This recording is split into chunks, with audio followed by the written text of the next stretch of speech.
Oi pessoal, tudo bem? Vamos continuar lendo há 2000 anos, esse livro que foi então psicografado por Chico Xavier, mas é ditado por Emmanuel, que está contando a história dele próprio há 2000 anos, quando ele era aquele senador romano ali na era cristã. O nome dele era Públio Lentulus. E aqui eu estou fazendo só esse adendo antes de entrar com essa que vai ser o segundo capítulo, a primeira parte do segundo capítulo da segunda parte do livro. Esse segundo capítulo intitulado então Sombras e Núpcias, que vai trazer ali então mais uma parte daquele enredo que o senador foi traçando, foi ali enredando na vida dele, depois então que ele não teve aquela lucidez para aproveitar, para não plantar tanto sofrimento, quando ele teve um encontro com o próprio Jesus Cristo, que foi quando ele esteve ali na Palestina, em Jerusalém. Ele se encontrou com Jesus Cristo mesmo ali em Cafarnaum, em uma espécie de sonho que ele teve com o mestre Nazareno. Porém, Jesus Cristo disse a ele que ele não tinha vindo para burlar nenhuma lei, para passar por cima de uma lei, que respeitaria o livre-arbítrio dele, que ele só se acordaria, então, para isso que ele está criando agora na vida dele, quando a própria alma dele, que Jesus Cristo classificou de superficial e orgulhosa, então, despertasse. E aí então nessa segunda parte, o primeiro capítulo da segunda parte, nós vimos a morte do Flamínio, que foi quando a família Lentulus voltou para Roma, depois de 16 anos na Palestina, e trouxe toda aquela série de problemas que eles tiveram lá, como o rapto do filho, como a separação da Lívia, que ele se separou dela por ter suspeitado de que ela era amante de Pilatos. Enfim, eles voltaram muito machucados ali para a Palestina e ainda mais encontraram os amigos dele, Calpurnia e o Flamínio, muito diferentes, o Flamínio morrendo, e foi o que a gente viu no final do vídeo anterior, final da semana passada. Eu cometi um engano, não coloquei o vídeo certo, na sequência certa. Então eu tive a Chantal, minha amiga, que me alertou e eu tive que tirar os vídeos, tá? Então por isso agora eu tô colocando exatamente certinho. Nós terminamos o último vídeo, se vocês quiserem ver aí, que foi publicado, foi o vídeo que trazia então o último capítulo, a última parte do primeiro capítulo da segunda parte, que é então a morte de Flamínio, e se concluiu dessa forma. Foi a última frase que foi lida ali, foi: nunca mais a voz de Flamínio lhe falaria das mais belas equações filosóficas sobre os problemas grandiosos do destino e da dor nas correntes intermináveis da vida. Isso aqui então estava ali no último parágrafo do último vídeo que eu publiquei, e era então Públio pensando, ele que veio ali pensando que encontraria um amigo para poder confidenciar a ele todas aquelas dores que ele passou, que ele cultivou ali na vida dele nesse tempo que eles estiveram afastados. Não teve essa oportunidade, pois o amigo morreu. E aí então agora nós vamos ver como é que continua esse segundo capítulo, essa primeira parte desse segundo capítulo, da segunda parte do livro. Então, esse livro que conta a história de Emmanuel de uma forma a nos servir como roteiro, como ele mesmo próprio diz, para que nós possamos ser sábios e aprender com o erro dele. Não precisamos errar para aprender, não precisamos ser inteligentes e não precisamos ser igual ele era nessa época, que a gente não aprende nem errando, nem vendo o outro errar. Então ele deixa aí todo esse roteiro grandioso com tanta generosidade para a gente, exatamente para que nós possamos fazer essa travessia com mais facilidade, que a gente possa ir aprendendo a fazer a nossa reforma íntima com mais facilidade para poder voltar para o reino de Deus.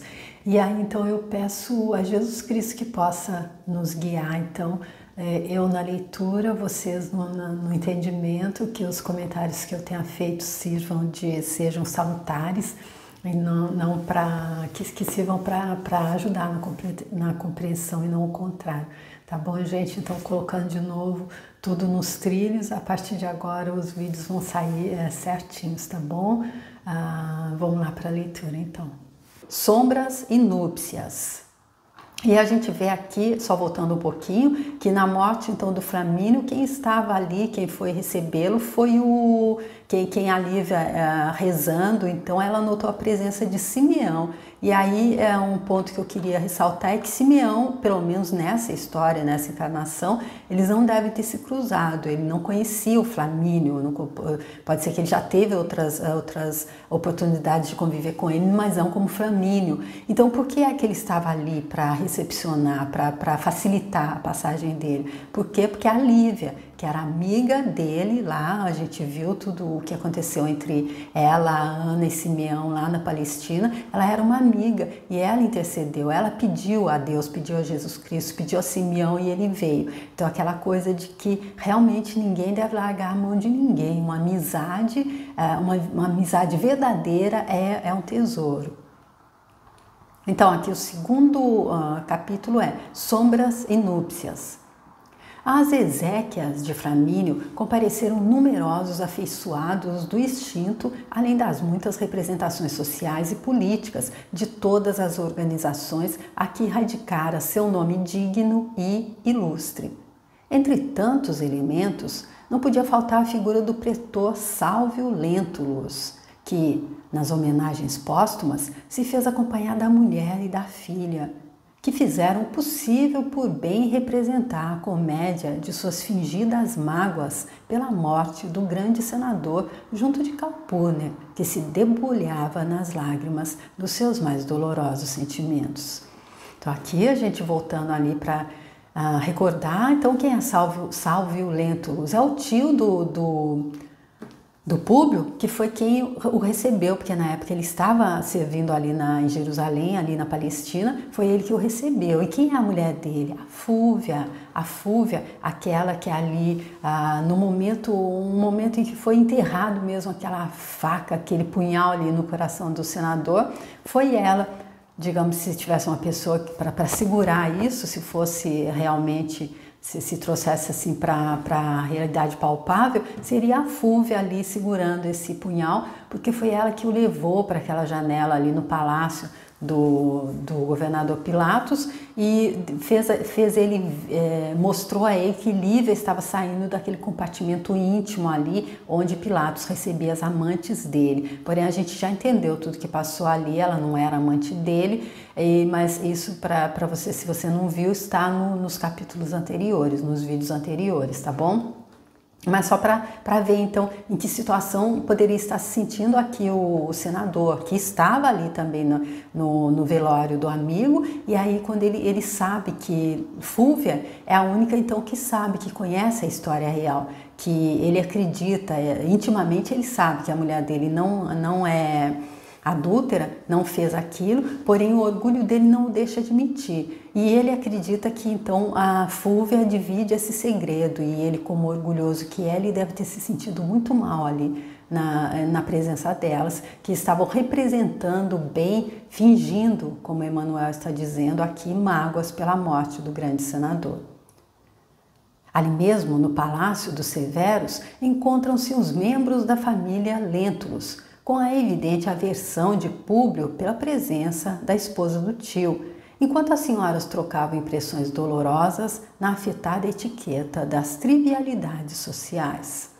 Fúvia e Aurélia notaram, com profundo desagrado, a expressão carinhosa de Plínio Severus para com Flávia Lentúlia, a quem distinguia com especial atenção nas solenidades fúnebres, como a demonstrar as preferências do seu coração. Aqui mais um pontinho aqui do que vai acontecer aí, que agora já tem mais essa trama. Então, a gente lembra que ali, logo na entrada, os dois irmãos já se interessaram pela Flávia, mas ela mostrou interesse pelo Plínio. Porém, o Plínio já estava ali tendo um caso com a filha da Fúvia, que é a Aurélia. Então é por isso que as duas estão ali olhando com de rabo de olho, assim, sem muita simpatia por vê-lo dar atenção especial à Flávia. Eis porque, daí a algum tempo, vamos encontrar mãe e filha em palestra animada sobre o assunto, na intimidade do lar, dando a entender a mesquinhez dos sentimentos delas. Embora os cabelos brancos infundissem veneração na fronte materna, que apesar disso não se deixava vencer pelos argumentos da experiência e da idade. Então aqui mãe e filha, quem? Fúvia e Aurélia. A fronte materna é a Fúvia, que apesar da idade, os cabelos brancos davam a ela, se a gente olha, se a nossa evolução a gente medisse pela idade, então se a gente vê uma pessoa de cabelos brancos, uma pessoa mais idosa, a gente pensa, nossa, essa tem bastante experiência de vida, essa evoluiu, essa realmente tá quase, a reforma íntima dela tá quase ali zerando. Mas a gente vê que não, muitas vezes os cabelos brancos não querem dizer nada. Às vezes a gente encontra pessoas idosas que ainda a ficha não caiu ainda, infelizmente, né? Eu também, exclamava Fúvia maliciosamente, respondendo a uma interpelação da filha. Muito me surpreendi com as atitudes de Plínio, por julgar um rapaz cioso do cumprimento de seus deveres, mas não me interessei pelos modos de Flávia, porquanto sempre achei que os filhos têm de herdar fatalmente as qualidades dos pais, e mais particularmente, no caso presente, quando a herança é materna, com mais bases de certeza irrefutável para o nosso julgamento. Oh, mãe, queres dizer então que conheces a conduta de Lívia a esse ponto? Perguntou Aurélia com bastante interesse. Nem duvides que seja de outra forma. Aqui então a gente vendo que realmente não tem nada a ver, o cabelo branco dela não fez com que ela entendesse absolutamente nada da vida. O que ela fez ali na Palestina, tramando contra a moral da Lívia diante do senador, conseguiu o que ela queria e aqui ela continua a manter essa vingança, porque ela que era amante do Pilatos, sendo que o Pilatos era marido da irmã dela, ela como que cunhada dele era amante, e ela continua levantando esse falso testemunho contra a Lívia, agora falando para a filha dela, a Aurélia, que na época era uma menina. E a imaginação caluniosa de Fúvia passou a satisfazer a curiosidade da filha com os fatos mais inverossímeis e terríveis sobre a esposa do senador quando de sua permanência na Palestina, glosados pelas expressões de ironia e desprezo da jovem, dominada pelos mais acerbos ciúmes, terminando a narrativa nestes termos. Somente tua tia Cláudia poderia contar-te, literalmente, o que sofremos em face do perjúrio dessa mulher, que hoje vemos tão simples e tão retraída, como se não conhecesse as experiências mais fortes deste mundo. Não podemos esquecer que nos encontramos diante de pessoas tão poderosas na política como na astúcia. O sobrinho do teu pai, além de marido profundamente infeliz, é um homem público, orgulhoso e malvado. Gente, como pode? Quer dizer, dá para entender que a gente, realmente, o ser humano, ele mede o outro pela própria estatura moral dele. Então é isso que a Fúvia aqui então faz com relação à Lívia, já que ela vê, ela percebe, porque no íntimo dela ela entende que o que ela está fazendo não está certo, não está condizente com a centelha divina dela, e ela vê na Lívia aquele brilho. É aquela história mesmo ali da cobra, né, que ficava tentando pegar o vagalume. Ela tentou pegar o vagalume, ele pulava e ia embora, se escapava, ela tentou novamente, deu mais um bote, ele pulou, ela deu mais um bote, ele falou, mas o que é, cara? Eu faço parte da sua cadeia alimentar? Não.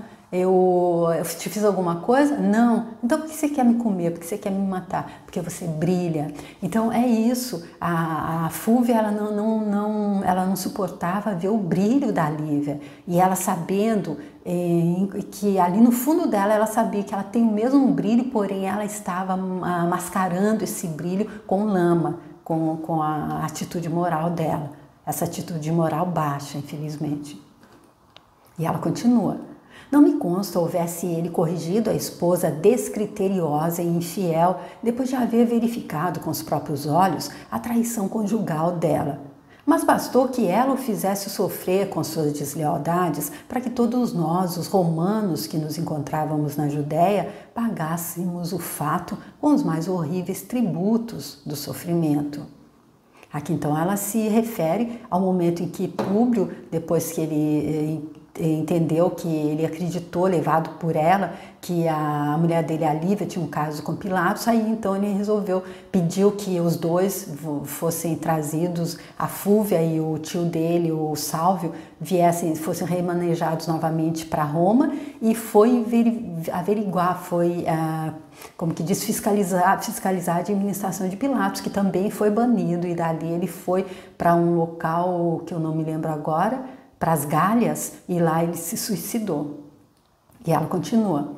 Possuíamos um grande amigo na pessoa do Lictor Sulpício Tarquínios, que foi assassinado barbaramente em Samaria, em trágicas circunstâncias, sem que alguém, até hoje, pudesse identificar seus matadores para o merecido castigo. Nossa família, que tinha interesses vultosos em Jerusalém, foi obrigada a voltar precipitadamente para Roma, com graves prejuízos financeiros de teu pai, e por último, prosseguia a palavra venenosa da caluniadora.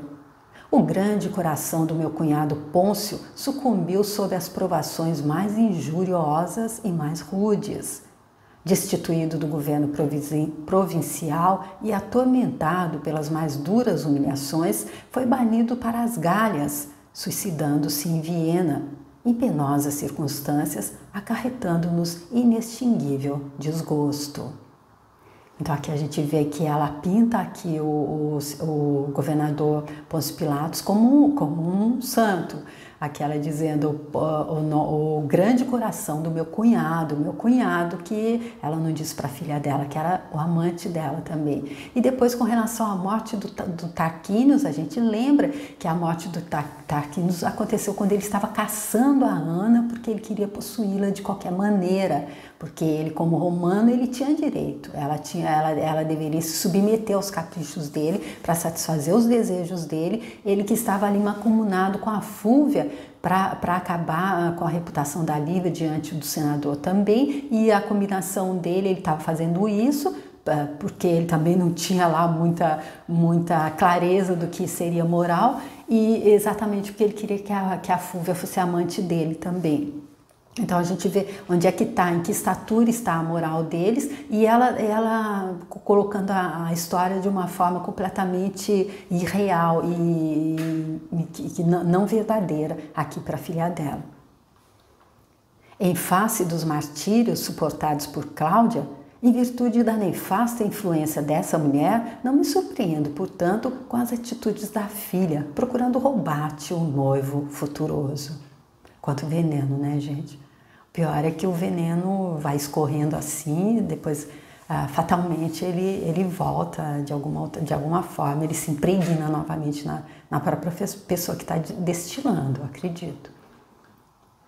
Urge trabalharmos para que tal não aconteça, minha mãe, replicou a moça sob a forte impressão dos seus nervos vibráteis.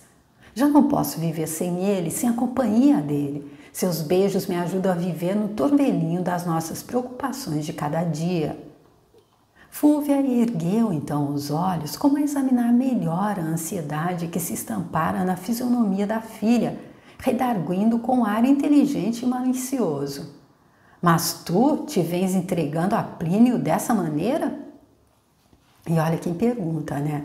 Olha quem pergunta, porque parece filho de peixe, peixinho é, né? Ela é filha dela, e ela ainda tinha alguma dúvida. A jovem, todavia, tremendo de cólera, recebeu a indireta dentro dos infelizes princípios educativos a que obedecia desde o berço, exclamando com fúria: que pensas então que fazemos indo às festas e aos circos? Porventura serei eu diferente das outras moças do meu tempo? E aí, olha a forma de uma filha responder à mãe. Se essa filha não tivesse sido educada exatamente como que diz? Como é a mãe exatamente, a forma da mãe, não é? E, alteando a voz como alguém que necessitasse defender-se, pronunciando um libelo contra o acusador, desatou em considerações inconvenientes, através de termos asquerosos, rematando: e tu, mãe, não tens igualmente? Fúvia, porém, deu um salto. Colocou-se ao corpo da filha numa atitude acriminiosa e severa, exclamando com fria serenidade: cala-te! Nem mais uma palavra, pois que não era meu propósito acalentar uma víbora no próprio seio. Uau! Olha o nível, olha o que é a educação, olha o que é uma criança, qual é o que é que a criança traz de volta quando ela é educada da forma como foi a Aurélia. Como é que ela queria, tendo a educado com o exemplo dela, que agora ela fosse uma filha carinhosa, não é? Compreendendo, porém, que a situação podia tornar-se mais penosa em virtude das suas grandes culpas, como mãe, como esposa e na qualidade de mulher, exclamou com voz quase melíflua, como a dar uma triste lição à pobre filha. Aqui dá para a gente entender, ela compreendeu que a situação podia ser pior em virtude das grandes culpas, então ela sabe, ali no íntimo todos nós sabemos. A consciência ela pode ficar ali abafada no fundo, mas ela está ali. Ela pode estar dormindo, mas ela está. Ora esta, Aurélia, não te aborreças. Se falei desse modo, foi para te insinuar que não podemos cativar um homem para as nossas garantias femininas no matrimônio, dando-lhe tudo de uma só vez. Um homem nervoso e galanteador, qual o filho de Flamínio, conquista-se por etapas, fazendo-lhe poucas concessões e muitos carinhos. Bem sabes que o primeiro problema da vida de uma mulher da nossa época se resume, antes de tudo, na obtenção de um marido, porque os tempos são maus e não podemos dispensar a sombra de uma árvore que nos abrigue de surpresas penosas entre as asperezas do caminho. Então aqui ela muda o discurso e ela traz ali a Aurélia para entender que ela estava só querendo ajudá-la, já que nessa época a saída para as mulheres era encontrar o marido. É verdade, mãe, respondeu a jovem totalmente modificada, mercê daquelas astuciosas ponderações. O que me dizes é a realidade, e já que são tão grandes as tuas experiências, que me sugeres para a realização dos meus desejos? Ela voltou a ficar boazinha, mas ali com uma pontinha de sarcasmo, a gente vê, né? Antes de tudo, retornou Fúvia perversamente, devemos recorrer aos argumentos do ciúme, que são sempre mais fortes, quando existe um interesse mais ou menos sincero de conseguir alguma coisa em assuntos do amor. E já que te entregaste tanto ao filho de Flamínio, vê se aproveitas as primeiras festas do circo, provocando-lhe impulsos de inveja e despeito. Não tens sido cortejada pelo protegido do questor britânicos? Emiliano? Perguntou a moça interessada. Sim, Emiliano. Trata-se igualmente de um mau partido, pois o futuro dele nas classes militares parece de ótimas perspectivas. Procura seduzir-lhe a atenção diante de Plínio, de modo a fazermos todo o possível por conseguir-te o descendente dos Severos, que afinal é o partido mais vantajoso de quantos apareçam. Mas se o plano falhar para nosso desgosto, perguntou então a filha, resta-nos recorrer às ciências de Araxes, com os ungüentos e artes mágicas dele. Pesado silêncio fizera-se entre ambas no exame daquela perspectiva de recorrer mais tarde às forças tenebrosas de um dos mais célebres feiticeiros da sociedade de então.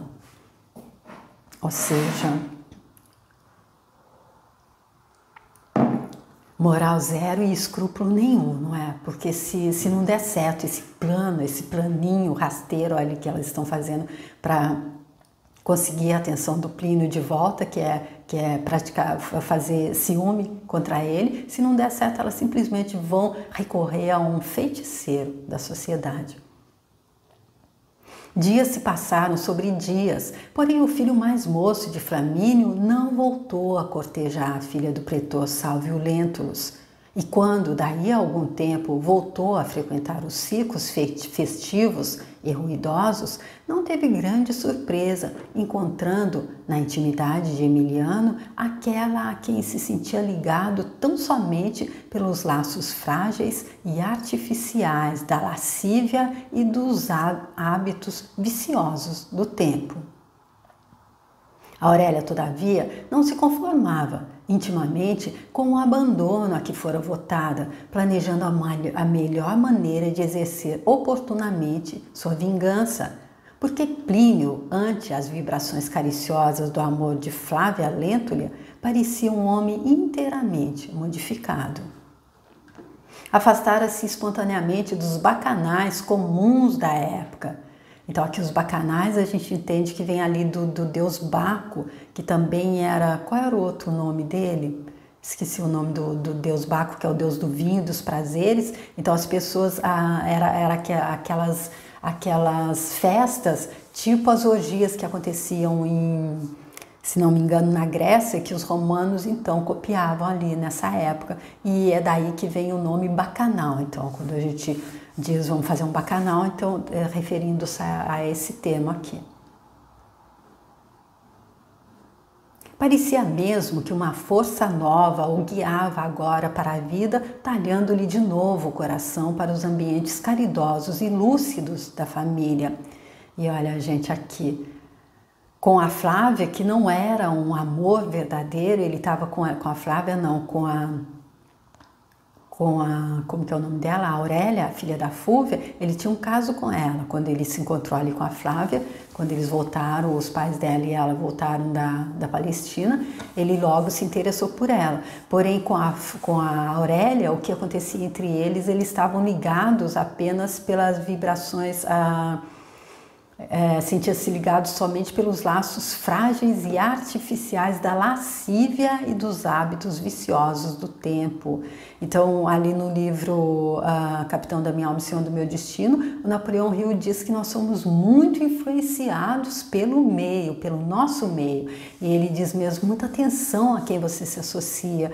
Ele vai mesmo tão fundo a dizer, a gente não tira a comida do lixo para alimentar o nosso corpo físico. E se a gente, dependendo da associação de quem a gente se associa, é como se a gente estivesse tirando comida do lixo para alimentar o nosso corpo emocional, o nosso corpo mental.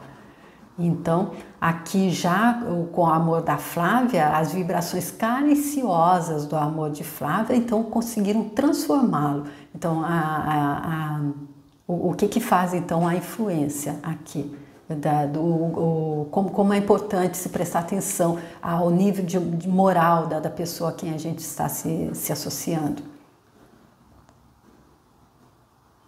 No Palácio dos Lentulus, a vida transcorria com relativa tranquilidade.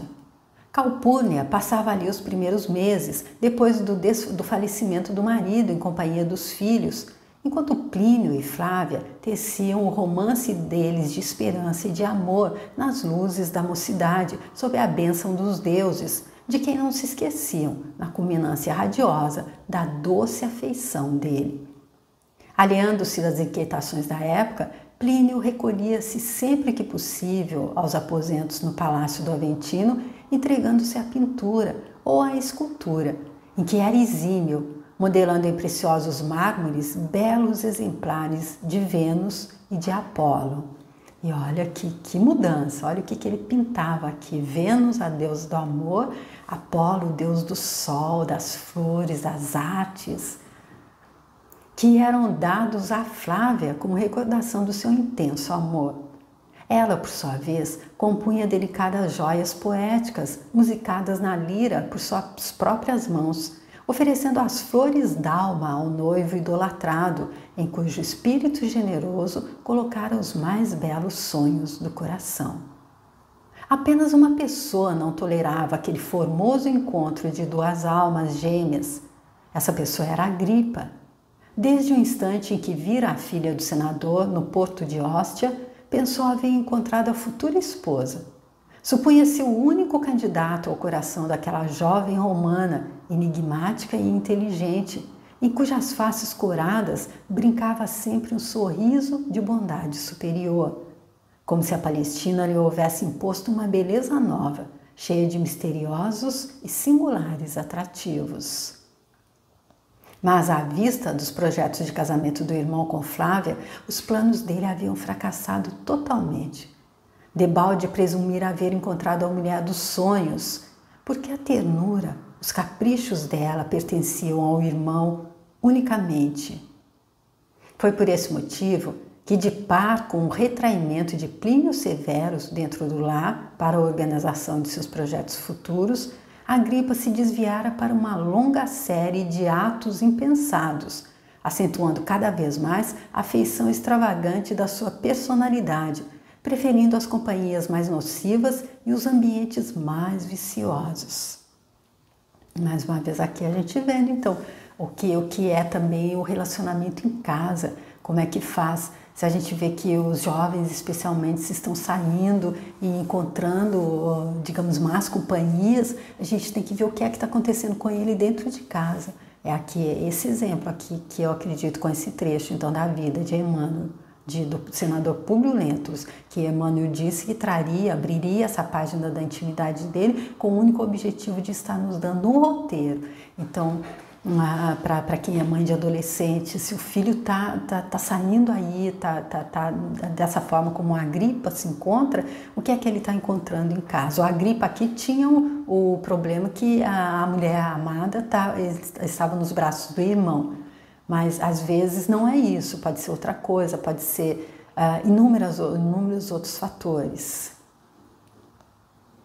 No curso dos seus desvios numerosos, adoecera gravemente, inspirando cuidados à mãe que se desvelava pelos filhos com o mesmo carinho de sempre. Vamos encontrá-lo desse modo por uma bela tarde romana no mesmo terraço onde vimos Públio Lentulus em amargas meditações nas primeiras páginas deste livro. Virações caridosas refrescavam o crepúsculo ainda saturado dos clarões de sol formoso e quente. A seu lado, Calpurnia examina algumas peças de lã, deitando-lhe olhares afetuosos. Em dado momento, a veneranda senhora dirige-lhe a palavra nestes termos. Então vamos deixar para ver o que foi que a Calpurnia, a mãe do Agripa, disse a ele. Então, ele que estava ali doente, então, porque por causa de ter perdido o amor dele, a Flávia, que desde que ele viu, que ele a viu ali no porto de Óstia, quando eles voltaram da Palestina, ele entendeu que era o amor da vida dele, porém ela ficou mais intencionada, mais voltada para o Plínio, que apesar de estar saindo com a Aurélia, voltou-se também para ela e agora os dois estão ali em juras de amor, namorando, trocando presentes e planejando o casamento, o que fez então com que o Agripa ficasse tão desgostoso que se jogasse na vida. Não fala aqui em álcool, mas ele saiu preferindo as companhias mais nocivas e os ambientes mais viciosos. Então, nos ambientes mais viciosos, com certeza se encontra também, infelizmente, o álcool. E aí ele ali adoeceu, porque a gente sabe que a doença começa no energético para depois se apresentar no físico. Então, quando a gente está ali com muita dor, muita raiva, muita mágoa e ainda começa a destratar o corpo físico com bebidas, com substâncias nocivas à saúde do corpo físico, o que acontece é que adoece. Ele adoeceu e ele estava ali, então, inspirando os cuidados da mãe, que agora, então, eles vão ter uma conversa. Mas vamos ver o que é essa conversa entre Calpurnia e o filho dela, o Agripa, no próximo vídeo, tá bom, gente? Eu fico super feliz com você que esteja acompanhando, com você que está vendo pela primeira vez, com você que tem abertura suficiente para quem sabe, apesar dos dogmas aos quais você foi apresentado, que falam que não existe reencarnação, você dizer, nossa, mas quem sabe pode ser. Eu vou ver, porque como aquele padre, eu sempre esqueço o nome dele, Peluide, não é esse o nome dele, eu deixo aqui embaixo o nome dele, tá? É um padre, então, que ele fez um poema super bonito, eu já gravei esse poema, mas eu gravo de novo no final dessa série, que ele fala de religião e ele diz, para aqueles que seguem uma religião há apenas um livro sagrado, mas para os que seguem a religião do espírito, a religião a espiritualidade, que não tem diferença, não tem religião nenhuma, ou seja, nenhum dogma, eu não me sigo por nenhum dogma, eu sigo pelo dogma do amor que Jesus Cristo veio nos ensinar. Então esse amor que diz que não importa o que a pessoa esteja fazendo agora, tudo isso que o Emmanuel está mostrando que ele nessa época ele tinha esses dogmas, ele seguia esses dogmas, que só quem era da raça dele é que prestava, todos os outros deveriam ser escravizados, e era o valor do dinheiro, era o valor da raça, eram os valores externos que estão fazendo ele sofrer tanto. E agora, há 2000 anos, a gente vê ele com todo esse halo luminoso em volta dele, tendo até toda essa generosidade de vir nos mostrar.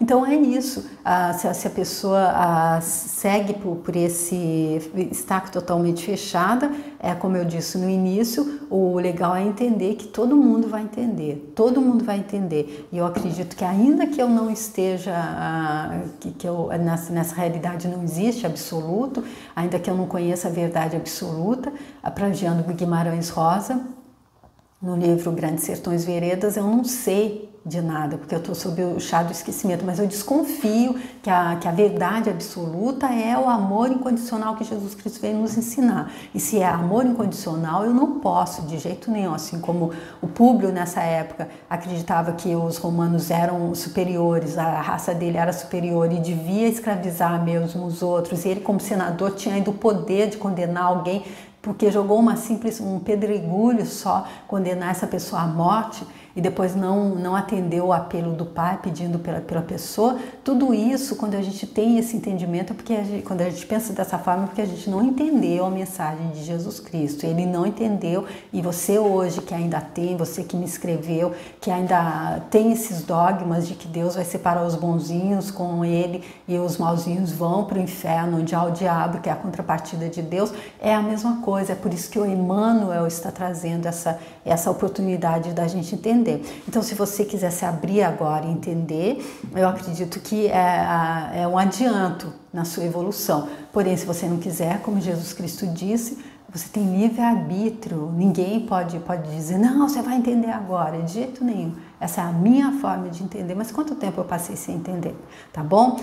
Eu que, como repetindo, só para quem estiver vendo pela primeira vez, eu que não sou espírita, eu que nasci, fui batizada e criada na religião católica que abomina a simples palavra espiritismo e não admite a tese da reencarnação. Então, imagina de onde eu tirei isso se não foi isso que me foi ensinado, se não existissem várias existências.